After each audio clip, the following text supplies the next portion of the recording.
വിജിൻ തിരുവനന്തപുരത്ത് നിന്ന് നമ്മളോടൊപ്പം ചേർന്നു. വിജിൻ, എന്താണ് തലസ്ഥാനത്തെ സാഹചര്യം? ഇന്നലെ രാത്രിയൊക്കെ നല്ല മഴയായിരുന്നു, പുലർച്ചെ മഴയുണ്ടായിരുന്നു. ഇപ്പോൾ നമ്മൾ സംസാരിക്കുന്ന സമയത്തും നേരിയ തോതിൽ മഴ പെയ്യുന്നു എന്നാണ് മനസ്സിലാക്കുന്നത്. ഇത് നഗരത്തിലെ കാര്യമാണ്. നഗരത്തിന് പുറത്ത് മലയോര മേഖലകളിലും തീരദേശ മേഖലകളിലും ഒക്കെ സ്ഥിതി എന്താണ്?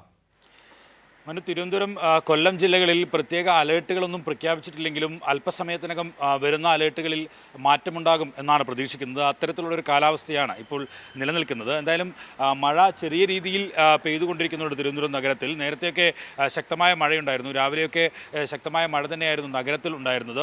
ഈ മലയോര മേഖലകളിലൊക്കെ ശക്തമായ മഴ ഇപ്പോഴും തുടരുന്നു എന്നുള്ളത് തന്നെയാണ് റിപ്പോർട്ടുകൾ പുറത്തു വരുന്നത്. എന്തായാലും മറ്റു തരത്തിലുള്ള ഒരു ദുരിതാശ്വാസ കേന്ദ്രങ്ങൾ തുറക്കേണ്ട സാഹചര്യമോ അങ്ങനെയൊന്നും മറ്റ് ജില്ലകളിലേതിന് സമാനമായ രീതിയിലുള്ള സാഹചര്യം ഒന്നും തിരുവനന്തപുരം ജില്ലയിൽ നിലവിൽ ഉണ്ടായിട്ടില്ല. പക്ഷേ ഈ പൊന്മുടി ഉൾപ്പെടെയുള്ള പ്രദേശങ്ങളിൽ അങ്ങനെയുള്ള മലയോര മേഖലകളിലൊക്കെ ശക്തമായ മഴ ഇപ്പോഴും തുടരുകയാണ്. നഗരപ്രദേശങ്ങളിൽ മഴ ശക്തമായി തുടരുന്നുണ്ട്. പെട്ടെന്ന് ശക്തിയാർജിച്ച ഒരു മഴയായി മാറുന്ന സാഹചര്യമാണ് നിലവിൽ തിരുവനന്തപുരത്തും കേരളത്തിലുമൊക്കെ ഉള്ളത്. അതുകൊണ്ട് തന്നെ ഇരുണ്ട് മൂടിയ കാലാവസ്ഥ ഇപ്പോഴും നിലനിൽക്കുന്നുണ്ട്.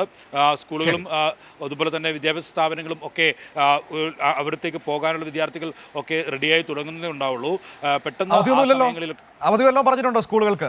നിലവിൽ അവധിയൊന്നും പ്രഖ്യാപിച്ചിട്ടില്ല. നമ്മൾ ഈ നഗരത്തിൻ്റെ പ്രത്യേകത എടുത്ത് പരിശോധിക്കുമ്പോൾ നേരത്തെയൊക്കെ വലിയ വിവാദങ്ങൾ ഒക്കെ ഉണ്ടായിരുന്നു. വെള്ളക്കെട്ടുകൾ ഉണ്ടാകുന്നു എന്നൊക്കെ പറഞ്ഞ്. പക്ഷേ കഴിഞ്ഞ തവണത്തെ ഈ ഓട ശുചീകരണവും ഒപ്പം തന്നെ അതുമായി ബന്ധപ്പെട്ട ക്രമീകരണങ്ങൾ ഒക്കെ വരുത്തിയത് കൊണ്ട് തന്നെ തലസ്ഥാന നഗരിയിൽ ഇപ്പോൾ അത്തരത്തിൽ വലിയ ശക്തമായ മഴയുണ്ടാകുന്ന സാഹചര്യത്തിൽ പോലും വലിയ വെള്ളക്കെട്ടുകൾ ഒന്നും ഉണ്ടാകുന്നില്ല എന്നുള്ളതും ഒരു പ്രധാനമായി അത് വളരെ പ്രധാനപ്പെട്ടതാണ് വിജിൻ. ഏതായാലും അത് പറഞ്ഞത് നന്നായി. കാരണം അത്തരത്തിൽ വിമർശനങ്ങൾ കേൾക്കാറുള്ളതാണ് തിരുവനന്തപുരം നഗരം. പക്ഷേ ഇത്തവണ നഗരത്തിൽ മഴ പെയ്തിട്ടും വെള്ളക്കെട്ടുകളില്ല.